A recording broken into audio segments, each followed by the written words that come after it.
नमः श्री यतिराजाय विवेकानंद सूरये सच्चित सुख स्वरूपाय स्वामिने तापहारिणे। नमस्कार। दिव्यत्रयীর অপার কৃপায় ভগিনী নিবেদিতা রচিত অমর গ্রন্থ the master as I saw হিমের বঙ্গানুবাদ স্বামীজিকে যেরূপ দেখিয়াছি গ্রন্থ পাঠের ৩১তম পর্বে আপনাদের স্বাগত জানাই। আমরা এই গ্রন্থের সপ্তম পরিচ্ছেদ তত্ত্বালোকের ঝলক পাঠ আজ আরম্ভ করব। পৃষ্ঠা সংখ্যা ৭২। আমি যেসব উপলব্ধি লাভ করি তাহার মধ্যে এইটি একমাত্র নহে, কিন্তু কেবল এই উপলব্ধির সম্বন্ধেই বিস্তৃতভাবে বলার প্রয়োজন ছিল। যে সম্পূর্ণ ঘটনাটির ইহা অংশমাত্র, তাহা হইতে আভাস পাওয়া যায় প্রাচ্য দেশীয় আচার্যগণ শিষ্যের নিকট কিরূপ দৃষ্টিভঙ্গি অত্যাবশ্যক বলিয়া মনে করেন। সর্বপ্রথম শিষ্যকে সর্বতোভাবে গুরুর আনুগত্য স্বীকার করিতে হইবে। শুনিয়াছি গুরুর ব্যক্তিগত সেবাও একান্ত আবশ্যক, এবং ঐরূপ স্থলেই গুরুর চিন্তারাশি শিষ্যের মনে বীজাকারে অঙ্কুরিত হয় বলিতে পারি না। আমার নিজের ক্ষেত্রে এই ধরনের সেবা বলিতে গেলে কালে ভদ্রে অতি অল্পক্ষণের জন্য সূচি অথবা লেখনী কার্যেই আবদ্ধ থাকিত। স্বামীজি বলিয়াছেন, কন্যার কখনো এরূপভাবে কাজ করা উচিত নয় যাহাতে লোকে মনে করে পিতৃগৃহে ভৃত্যের অভাব ছিল। তথাপি আমার বিশ্বাস, কারণ কয়েকটি ক্ষেত্রে আমি ইহার সত্যতার প্রমাণ পাইয়াছি, প্রীতির সহিত গুরুজনদের সামান্য সেবা দ্বারা তাহাদের সহিত আমাদের মানসিক ও আধ্যাত্মিক একাত্মতা জন্মে, যাহার ফলে আমাদের জীবনে অপূর্ব ও সুন্দর ফল লাভ করি। পাশ্চাত্যে কোনো কোনো সম্প্রদায়ের লোক গির্জার প্রতি যে পূর্ণ বিশ্বাস ও ভক্তির ভাব পোষণ করে, প্রাচ্যে গুরুর প্রতি শিষ্যকে অনুরূপ ভাব প্রদর্শন করিতে হয়। শিষ্যের পশ্চাতে গুরু এবং তাহার সাধনই শক্তিরূপে বর্তমান থাকে।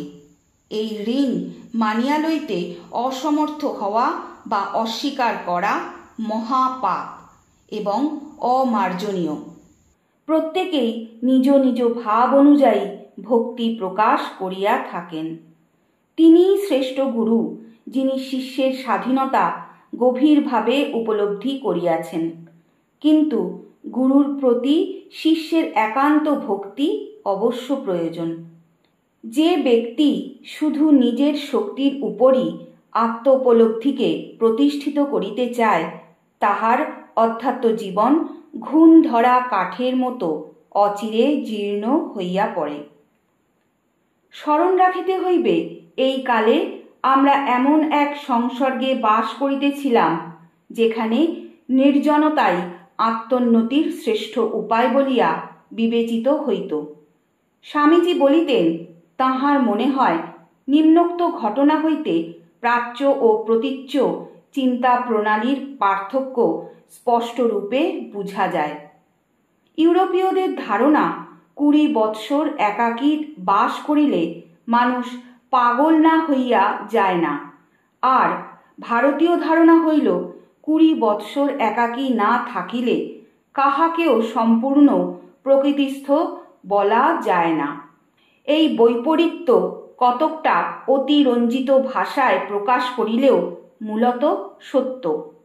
হিন্দু ধারণা অনুযায়ী মৌন ও নির্জনবাসের দ্বারাই আমরা সেই আত্মোপলব্ধির আনন্দ রস আকণ্ঠ পান করিতে পারি, এবং তাহার ফলে যে আন্তর্বিকাশ ঘটে তাহাতে আমাদের ক্ষুদ্র ক্ষুদ্র অহমিকার ধার মসৃণ হইয়া যায়। সেজন্যই দেখা যায় নির্বাণ অবস্থায় বুদ্ধমূর্তিগুলির মুখমণ্ডল সর্বদা প্রশান্ত। যে কোনো দিক দিয়াই দেখা যাউক, নানাভাবে পরিদৃশ্যমান এই জগৎ ও জাগতিক সম্পর্কসমূহ চিন্তা প্রবাহকে শিশু সুলভ বাধা দেয় মাত্র। সকল বস্তুর পশ্চাতে অনুভূত হয় সেই অনির্বচনীয় পূর্ণত্ব। সকল দৃষ্ট বস্তু যাহার অতি তুচ্ছ ও বিকৃত বহিঃপ্রকাশ মাত্র। সকল মানবীয় সম্পর্কের উৎস স্বরূপ সেই চরম সত্তা বা ব্রহ্মে যাহারা অবগাহন করিয়াছেন, তাহাদের আর ওই প্রকার সম্পর্ক প্রলোভিত করিতে পারে না। আর স্মরণ রাখিতে হইবে যে ভারতে প্রেম, করুণা অথবা বীরত্বকে মূল কারণ বলিয়া চিন্তা করা হয় না, যদিও উহারা সেই অতীন্দ্রিয় সত্যে উপনীত হইবার বিভিন্ন পথ স্বরূপ। কেবল একমেবাদ্বিতীয়ম বস্তুর সাক্ষাৎকারই ওই মূল উৎস। আমার বরাবর ধারণা এই কারণে নিষ্ঠা, নির্জন বাস ও আত্মবিলোপ হিন্দু মতে প্রধান গুণ বলিয়া বিবেচিত, আর পাশ্চাত্যে অধিকতর সক্রিয় ও আক্রমণাত্মক গুণগুলি সমাদৃত হইয়া থাকে। ভারতীয় মতে দেহধারী হইয়াও প্রত্যেক ব্যাপারে আমরা যতটুকু নিজ নিজ দেহবুদ্ধি হইতে ঠিক ঠিক দূরে থাকিতে পারিব, ততটুকুই লাভ। এই সকল চিন্তার প্রভাবে 1898 খ্রিস্টাব্দের সেই অপূর্ব গ্রীষ্মকালে আমাদের সকলের নিকট ইহা স্বতঃসিদ্ধ বলিয়া মনে হয় যে যাহারা সাকার রূপ ধারণ করিয়া পরিত্রাতা রূপে আবির্ভূত হন, তাহাদের অপেক্ষা অব্যক্ত সত্তায় পরব্রহ্মে যাহারা চিরকালের মতো লীন হইয়া গিয়াছেন আর এই জগতে ফিরিয়া আসিবেন না, তাহারাই শতগুণে শ্রেষ্ঠ। স্বামীজি মধ্যে মধ্যে বলিতেন, শরীরের কথা চিন্তা করাও পাপ, অথবা বলিতেন, শক্তি বা সিদ্ধি লোকের সামনে প্রকাশ করা ভালো নয়। বুদ্ধের করুণার মধ্যেও ব্যক্তিত্বের স্মৃতি বিদ্যমান ছিল, ঈশার পবিত্রতার মধ্যেও ছিল শক্তি প্রদর্শনের ভাব। শেষোক্ত চিন্তাটি অর্থাৎ অপরের নিকট শক্তি প্রকাশ করা অন্যায় ভারতীয় সাধু সমাজে বিশেষ প্রচলিত বলিয়া মনে হয়। একবার অদূরদর্শিতা বশত আমাদের তাঁবু তীর্থযাত্রীদের তাঁবুর নিকটে ফেলা হইয়াছিল। শত শত লোক উহার প্রতিবাদে কোলাহল করিয়া উঠিল। স্বামীজি তাঁবু সেখানেই রাখিবার জন্য প্রায় জিদ ধরিয়া বসিয়াছিলেন। এমন সময়ে এক অপরিচিত সাধু অগ্রসর হইয়া মৃদু স্বরে তাহাকে বলিলেন, স্বামীজি, মানি আপনার ক্ষমতা আছে, কিন্তু ওই ক্ষমতা প্রকাশ করা আপনার উচিত নয়। স্বামীজি তৎক্ষণাৎ তাঁবু অন্যত্র সরাইয়া লইতে আদেশ দিলেন। আজ পাঠের এখানেই বিশ্রাম। ওং পরতত্ত্বে সদা লীনো রামকৃষ্ণ সমাজ্ঞয়া ইয়ো ধর্ম স্থাপনরতো বীরেশং তং নমাম্যহম।